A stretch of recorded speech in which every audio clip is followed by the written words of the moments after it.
All right, guys, so now I'm going to assign you your homework, and what I want you guys to, first thing I want to do is remind you that we have the field trip, 10 o'clock on Saturday. All right. I'm sorry? For sure, 10 o'clock? Yep. Yep. You guys I put some stuff out there, but I'm just reminding you the easiest place to park is somewhere over in this area. If you park over here, you're going to have to pay. I think it's like $15. Okay. So for next Tuesday, you guys are to have your finished report. I want it bound, so spiral bound or some other format. This is to be a finished report. It's supposed to look very, very nice, okay? It should not be some scribbled thing. This is going to be part of your final presentation, and I need it completed by Tuesday. It should be, for the most part, done, but you need to polish it now and make it presentation quality. That's one thing. In regards to the building and to the design of your projects, part of what I'm asking you, or one of the things that I'm going to ask you to do, is for you guys to design the on and off ramps, okay, coming off of Pacific Coast Highway and back onto Pacific Coast Highway. So I'm asking you to design those and integrate them into your pattern, understanding that they are not going to be the same. Roads are going to follow their rules. A car is going to decelerate in a straight line. It has to make turns and radiuses that a car can make. But that is going to then tie back into your pattern. You are to take your first attempt at creating your administration building and locating your parking and figuring out how the gardens are going to integrate with all of those things. I want you, as you work on the design, to understand that the pathways that link things on your site are crucial to the design. So think about the different types of people that are going to be visiting this project. You are going to have administrators that go there, they work there 5 days a week. You're going to have researchers that go there and they work in their laboratories 5 days a week.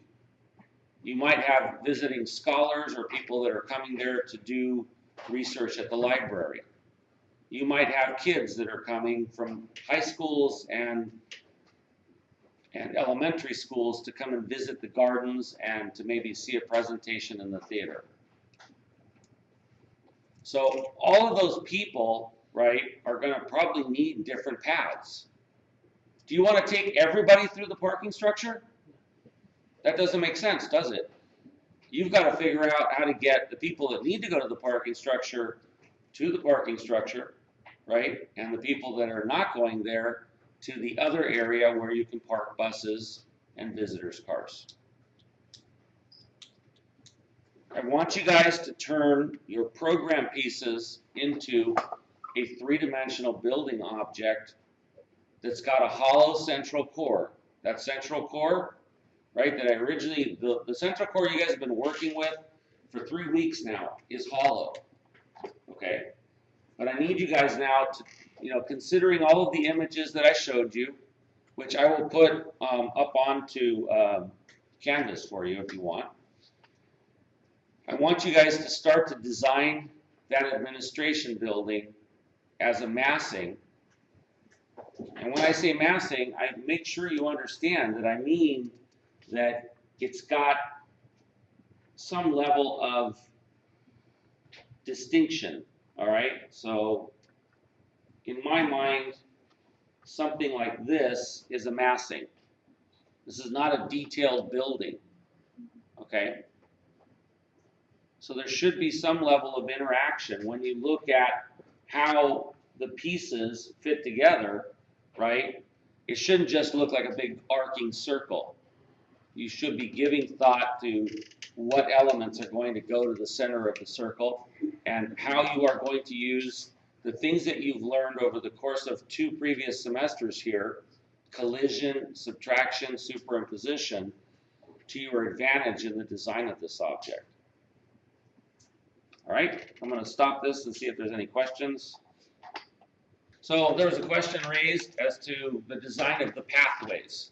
So the pathways should be generated from your pattern. Okay, as much as possible, you can go back to the pattern. Now, I want to remind you guys that I told you that you can modify that pattern at any time as long as you follow those initial rules, that it radiates from a center point and that the lines that radiate from the point are what dictates where it stops. But you can add lines anywhere you want as long as they're in the radiating pattern. So you can take the pattern that you've generated sort of randomly, right, with some rules and adjust it. If you need a space that is 45 feet wide, right, then by all means, create 2 lines that are radiused that are 45 feet apart. If you are working with a pathway and that walkway is going to be 6 feet wide, then by all means, offset a line 6 feet. Okay. All right. If there's no other questions, I'll stop this, and I'll see you guys on Saturday.